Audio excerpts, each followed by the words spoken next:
오늘 이 시대를 살아가는 성도들이 어떻게 살아가야 되는지 성경에서 그 원리를 찾는 것은 쉽지 않습니다. 왜냐하면 비밀처럼 감춰져 있기 때문이지요. 하지만 그 비밀을 깨닫고 그 속에서 우리가 가야 될 길을 찾는다고 하는 것의 기쁨과 그 행복은 말로 다 할 수 없는 것입니다. 이 시간에 그 비밀을 함께 찾게 되기를 바랍니다. 그가 이르되 내 이름을 다시는 야곱이라 부를 것이 아니요 이스라엘이라 부를 것이니 이는 내가 하나님과 및 사람들과 겨루어 이겼음이니라. 오늘 본문은 참 이해하기 어렵습니다. 야곱이라는 인물이 많은 재물을 가지고 돌아오는 그 길, 그런데 그는 오히려 염려 속에 빠져 있습니다.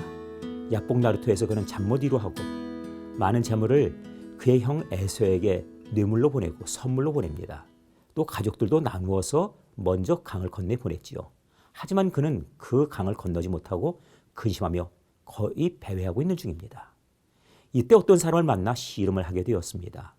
그런데 그 사람과 밤이 새도록 씨름하는 장면이 나옵니다. 그러면서 동시에 날이 세려하니 나로 가게 하라 하는 그 말씀 앞에 먼저 야곱의 환도뼈, 다시 말해서 허벅지, 이 관절을 치는 장면이 나오지요. 야곱은 이때로부터 걸음을 걷지 못합니다. 다리를 절게 되지요. 그런데 그 순간에 내 이름이 무엇이냐 묻는 이 천사의 질문에 야곱입니다 대답했더니 이제는 이스라엘이라 하라 하고 그 이름을 바꿔주었습니다. 이것이 왜 그의 축복이 될까요? 사실 그는 지금 만신창입니다. 피곤하기 그지없습니다. 그렇다고 해서 에서와의 관계가 회복된 것도 아닙니다. 그의 근심이 풀린 것이 아무것도 없죠. 그런데 하나님은 그에게 하나님과 겨루 이겼다. 이스라엘의 이름을 바꿔줬다는 것입니다. 무슨 까닭일까요? 이 문제 해결하지 못하고 그는 수수께를 끼기를 아는 채 그 다음날 에서를 만나게 됩니다. 바로 그 동틀 무렵에 천사로부터 이 환도뼈 힘줄을 얻어맞고 허벅지 관절이 가지고 있는 통증 때문에 찡그리면서 7번 땅에 엎드리는 야곱의 모습이 보입니다. 20년 만에 만난 형제, 자기 동생, 물론 상당한 노여움과 분노를 안고 찾아온 에서이지만 20년 만에 만난 동생의 모습은 어찌 보면 불쌍하기 그지없는 모습이었습니다. 얼마나 고생했으면 저랬을까? 그가 타지에 나가서 얼마나 많은 고통을 겪었을까? 에서는 달려와서 아무 말 없이 그를 얼싸안고 맙니다. 문제가 풀렸습니다. 여기 비결이 들어있습니다. 무엇일까요? 하나님과 겨루 이겼다라고 이름을 붙여주었지만은 실상은 하나님과 및 사람들과 겨루 이겼다 말씀한 것입니다. 바로 오늘 이 시대 성도들이 살아가는 비결이 여기 있습니다. 세상을 향해서 많은 것을 얻는 것이 목표일까요? 문제 해결 아닙니다. 근심이 사라질까요? 그것도 아닙니다. 그렇다면 무엇일까요? 내가 많은 것을 소유했다고, 더 많은 것을 누렸다고 자랑할 것도 없습니다.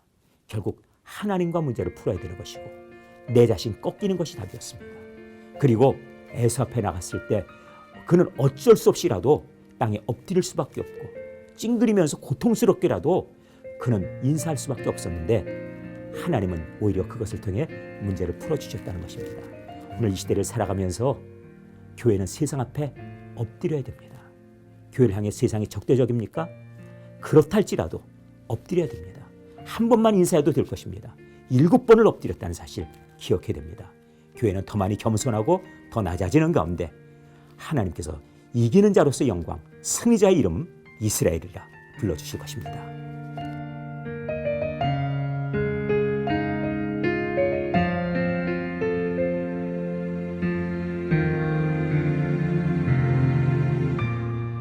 그러면 우리의 인생의 목표는 무엇입니까? 야곱처럼 20년 동안 내 인생의 꿈을 이루기 위해서 혹은 더 많은 재물을 갖기 위해서 내가 남들 앞에 정말 인정받기 위해서 내 인생의 목표를 위해서 힘차게 다름박질하고 있지는 않습니까? 그러나 그것 속에서 참된 승리는 없습니다. 내가 바라는 것 소유했다고 해결되는 것도 아닙니다. 오늘 이 시대를 살아가는 성도들 모두 다 하나님 앞에 엎드리는 것이 답입니다. 승리자로서의 영광이 모두에게 있도록 지혜를 발휘하실 수 있기를 주님의 이름으로 기원합니다.